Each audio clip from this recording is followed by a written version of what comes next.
TRS party చెప్పే మాటలు నమ్మకుండ్రి. పేపర్లలో యూరియా కొడుతుందని, టీవీలలో యూరియా కొడుతుందని వచ్చేటువంటి తప్పుడు వార్తల్ని దయచేసి నమ్మకండి. ఒక గంట క్రితం నేను రాఘవాపూర్ లో యూరియా అమ్మేటువంటి దుకాణం దగ్గర గంట సేపు నిల్చొని రావడం జరిగింది. రాఘవాపూర్ లో ఉండేటువంటి యూరియా అమ్మేటువంటి ఆ షాప్ లో 217 సంచుల యూరియా ఉంది.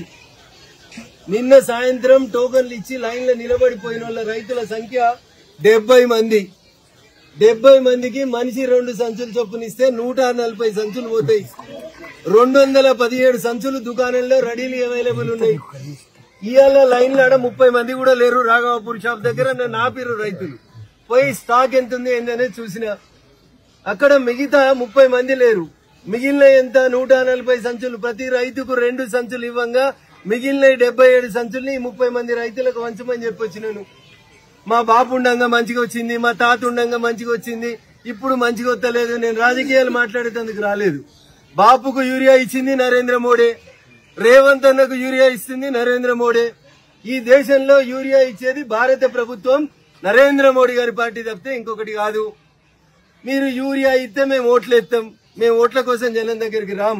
జనం మంచిగా ఉండాలని కోరుకునేటోళ్ళం. అందుకని వాళ్ళు వచ్చి ధర్నాలో కూర్చుంటాం, వీళ్ళు వచ్చి ధర్నాలో కూర్చుంటాం అంటే దయచేసి ఆగం కాకుండ్రి. కొంచెం ఇబ్బంది జరుగుతున్న మాట వాస్తవం. పాకిస్తాన్ తోటి ఆపరేషన్ సింధూర్ అనే యుద్ధం వల్ల చైనా నుంచి రావాల్సినటువంటి 50,000 మెట్రిక్ టన్నుల యూరియా కొంత ఆలస్యమైనటువంటి మాట నిజం. కలుగుతున్నటువంటి అసౌకర్యానికి మేము చింతిస్తా ఉన్నాం. అది పూర్తిగా రాష్ట్ర ప్రభుత్వ వైఫల్యం తప్పితే ఇంకొకటి కాదు. నేను పోయిన నెల డీడీఆర్సీ మీటింగ్ జిల్లా ఇన్ఛార్జ్ మంత్రి వివేక్ గారి సమక్షంలో మెదక్ కలెక్టర్ కార్యాలయంలో రివ్యూ జరిగినప్పుడు కూడా జిల్లా కలెక్టర్ గారితో చాలా స్పష్టంగా డిస్కస్ చేసినాను. భారత ప్రభుత్వం ఎవరున్నారు, సర్పంచ్ ఎవరు, ఎమ్మెల్యే ఎవరు, ఎంపీ ఎవరు అని చూడకుండా ప్రజలకు మేలు జరగాలని మేము పనిచేస్తా ఉన్నాం. చైనా నుంచి ప్రస్తుతం 50,000 మెట్రిక్ టన్నుల యూరియా బయలుదేరింది. ఈ దేశానికి మంగళవారం లేదా బుధవారం సముద్ర మార్గం ద్వారా చేరుతుంది. 2-3 రోజులు దయించి టీవీలలో వార్తలు, పేపర్లలో వార్తలు చూసి బాబు ధర్నా చేయమన్నాడు, మా కాలంలో మంచిగా ఉందని తప్పుడు ప్రచారాలను నమ్మి ఎవరు ధర్నా చేయకండి దయచేసి. ఎక్కడన్నా ఏ కేంద్రంలోనన్నా యూరియా తక్కువ ఉంటే, నిన్న సాయంత్రం దాకా పార్లమెంట్ నడిచింది కాబట్టి మేము అందుబాటులో లేం. ఇవాళ నుంచి ప్రతి ఊరికి, ప్రతి మండలానికి మేమే తిరుగుతాం. ఎక్కడైనా యూరియా తక్కువ ఉంటే మేము నిలబడి రైతుల కోసం నిలబడి సాయం చేస్తాం తప్ప వాళ్ళు బెదిరించారు, ఎల్లయ్య బెదిరించిండు, మల్లయ్య బెదిరించిండనో లేకపోతే ఓట్ల కోసమో మేము రాం. అట్లా అనుకుంటే ఇలా చిట్టాపూర్ సర్పంచ్ గారు మా సర్పంచ్ గారు కాదు, ఇక్కడ ఎమ్మెల్యే గారు మా ఎమ్మెల్యే గారు కాదు.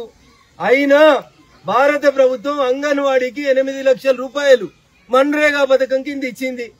కొద్దిసేపటి క్రితం సిద్దిపేట నియోజకవర్గం నారాయణరావుపేట మండలం శేఖర్రావుపేట అనే ఊరికి పోయినాం. కొత్త పంచాయతీ, గ్రామ పంచాయతీ లేదు, ఎవరు అడగలే మమ్మల్ని. కానీ మేమే గుర్తించి కొత్త గ్రామ పంచాయతీ భవనం కట్టేందుకు 20 లక్షలు భారత ప్రభుత్వం ఎన్ఆర్ఈజీఎస్ కింద ఇచ్చింది. కొబ్బరికాయ కొట్టి వచ్చినాం. కాబట్టి మాకు ఆ సర్పంచ్ అయితే కోపం, ఈ సర్పంచ్ అయితే ప్రేమ అని ఏముండదు. ఈ దేశంలో ప్రజలకి మౌలిక వసతులు కల్పించాలనే ఉద్దేశంతో సర్పంచ్ గారు ఎవరున్నా, ఎమ్మెల్యే గారు ఎవరున్నా రైతన్నల కష్టం కావద్దు, అంగన్వాడీ పిల్లల కష్టం కావద్దు.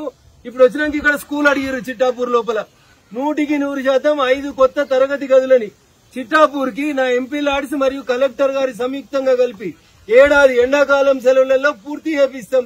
దానికి సంబంధించిన ప్లాన్ సిద్ధం చేయమని సంబంధిత ఇంజనీర్లను ఆదేశించినాం. కాబట్టి రాజన్న మా సర్పంచ్ కాదు, వేరే సర్పంచ్ కాబట్టి స్కూల్ ఎందుకు ఇవ్వాలనుకునే తరతమ భేదాలు మాకుండయి. కాబట్టి దయచేసి ఎలక్షన్లప్పుడే రాజకీయాలు మాట్లాడుండ్రి. మేం పిచ్చి పనులు చేయం, ఆగమాగం కాము. ఇలా పనుల జాతర అని కాంగ్రెస్ పార్టీ రాష్ట్ర ప్రభుత్వం పిలుపిచ్చింది. ఈ జిల్లాలో దాదాపు 56 అంగన్వాడీలు నా మెదక్ పార్లమెంట్ పరిధిలో ఇస్తా ఉన్నాం. అలా ఎవరు ఏ పార్టీ అనేది అడుగుతలేం. మేము పిల్లలకి అసౌకర్యం కలగొద్దనేది మా కోరిక. కొంతమంది ఆగమాగమై వాళ్ళ పార్టీ ప్రోగ్రామే, వాళ్ళ ప్రభుత్వ ప్రోగ్రామే. కొందరు వచ్చి ముందుగాల కొబ్బరికాయలు కొడుతురు, కొందరు వచ్చి వెనకాల కొబ్బరికాయలు కొడుతురు.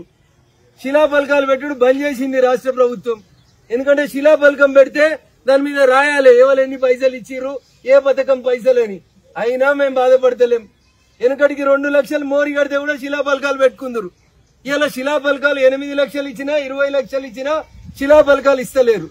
కాబట్టి రఘునందన్ రావు అనే మెదక్ ఎంపీ అనే నేను శిలల మీద పేరుండాలని కోరుకోలే. దుబ్బాక ఎమ్మెల్యే ఉన్నప్పుడు కోరుకోలే, మెదక్ ఎంపీ కూడా కోరుకుంటలేను.